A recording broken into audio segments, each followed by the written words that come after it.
जैसा कि पिछली वीडियो में बताया था कि शालू जी उनका बाबा का इंटरव्यू लेते समय बता रही थी कि कौन है बाबा, कौन है धीरेन्द्र बाबा शास्त्री जी, जो बागेश्वर पीठाधीश के बागेश्वर बाबा धाम के पीठाधीश अध्यक्ष बने हैं।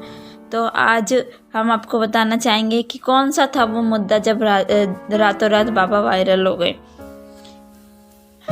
उस दिन की बात है जब नागपुर में 5 जनवरी से 13 जनवरी तक धीरेन्द्र बाबा शास्त्री बागेश्वर जी का एक कार्यक्रम आयोजित था। महाराष्ट्र में आयोजन होना था और जो महाराष्ट्र के एक नागपुर ज़िले में था। तो उस समय महाराष्ट्र के अध्यक्ष अंधश्रद्धा उन्मूलन श्याम मानव जी भी नागपुर में मौजूद थे। जब उन्हें पता चला कि शास्त्री जी राम कथा का पाठ करने वाले हैं यहाँ पे, तो बहुत खुश हुए। उन्हें अच्छा लगा कि नागपुर में ये सब होना चाहिए, नागपुर या मुंबई में ये सब होते रहना चाहिए, जिससे हमारे माहौल ठीक लगे। लेकिन बाद में उन्हें पता चला कि बाबा जी दिव्य दरबार भी लगाने वाले हैं। 7 और 8 जनवरी को बाबा का दरबार भी लगने वाला है। तो उन्होंने अपनी टीम को बाबा के बारे में पता करने के लिए कहा। तो उनकी टीम ने इंटरनेट पर उपलब्ध उनके सारे वीडियो देखे। अच्छी तरह से परखने के बाद उन्हें उस नतीजे पर पहुँचे कि उनके दरबार में तो अंधविश्वास को बढ़ावा दिया जा रहा है, पर उनके साथ उन्होंने 2 कानून का भी उल्लंघन कर रहे हैं। पहला कानून तो वो था जो महाराष्ट्र में जादू टोना विरोधी कानून है, जो 2013 में ही पहले ही बंद कर दिया गया, जिसके तहत हम किसी पर कोई जादू टोना या किसी पर कोई ऐसा चमत्कार का कोई दावा नहीं कर सकते या कोई कुछ कर नहीं सकते। दूसरा कानून आगे की वीडियो में बताएंगे। शास्त्री जी कानून की अवहेलना कर रहे हैं, ये साफ होते ही उन्होंने पुलिस में शिकायत कर दी।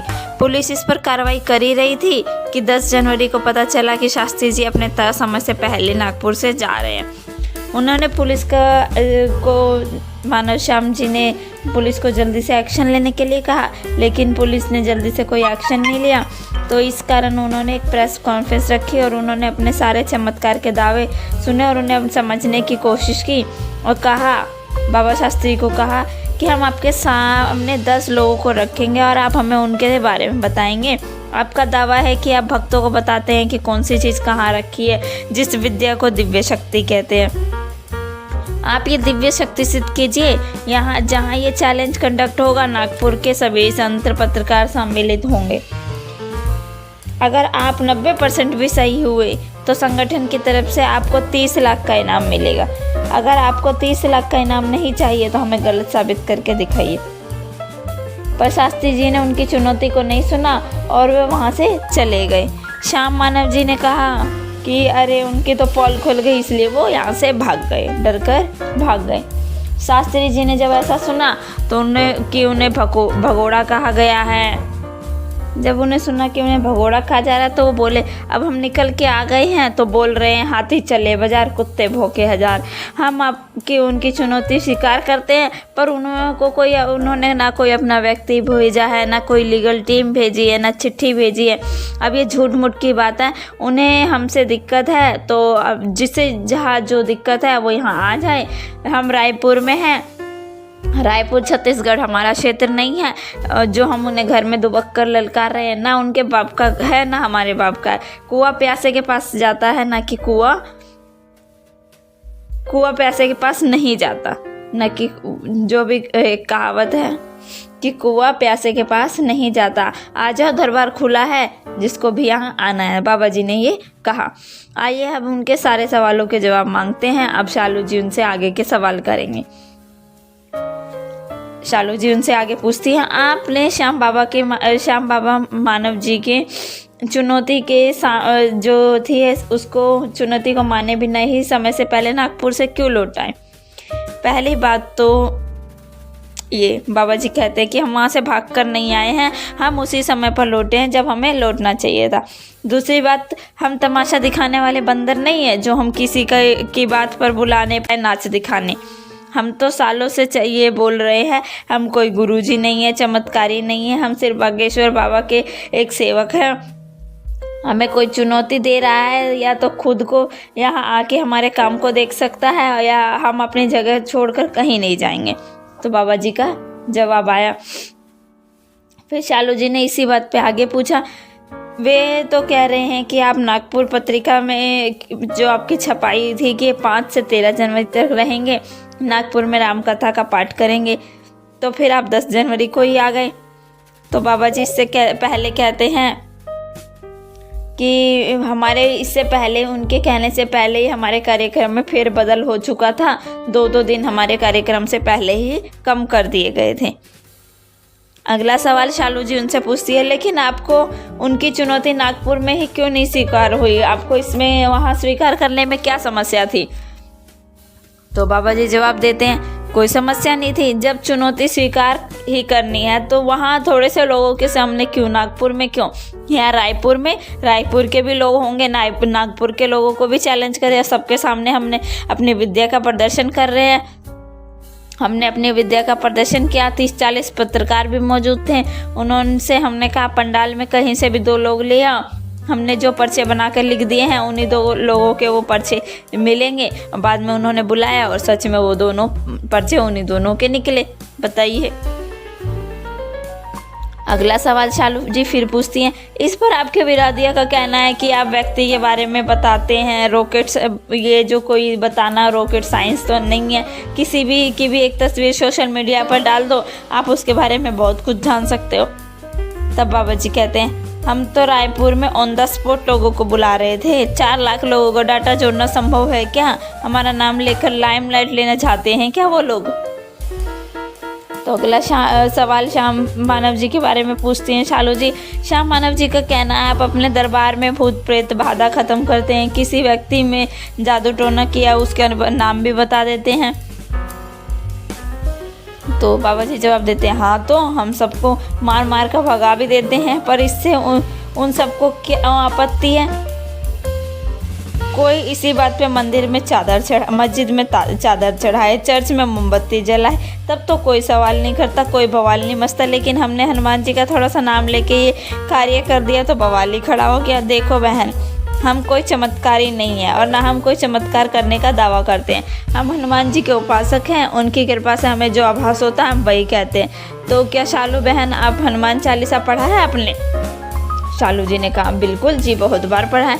शास्त्री जी तो फिर कहते हैं कि तो आपने ये सुना होगा, भूत पिचास निकट नहीं आवे, महावीर जब नाम सुनावे, ना से रोग हरे सब पीरा, जपत निरंतर हनुमत वेरा।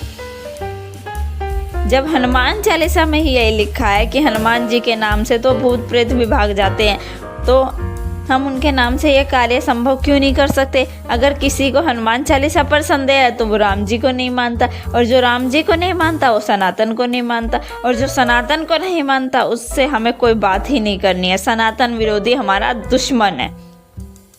इस पर शालू जी आगे सवाल पूछती हैं कि श्याम मानव जी तो कहते हैं कि किसी धर्म के प्रति उन्हें कोई आपत्ति नहीं है, तो सिर्फ आप जादू टोना से की आड़ में अंधविश्वास फैलाने वालों से मुझे आपत्ति है।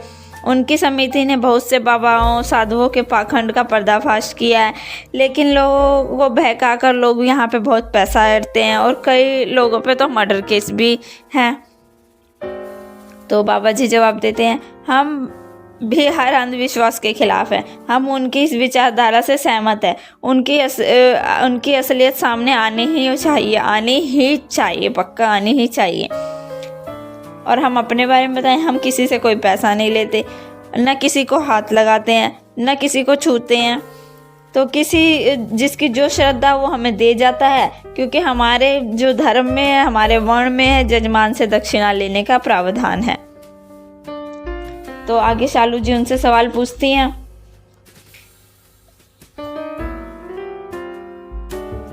कि बागेश्वर धाम, तो आगे शालू जी उनसे सवाल पूछती हैं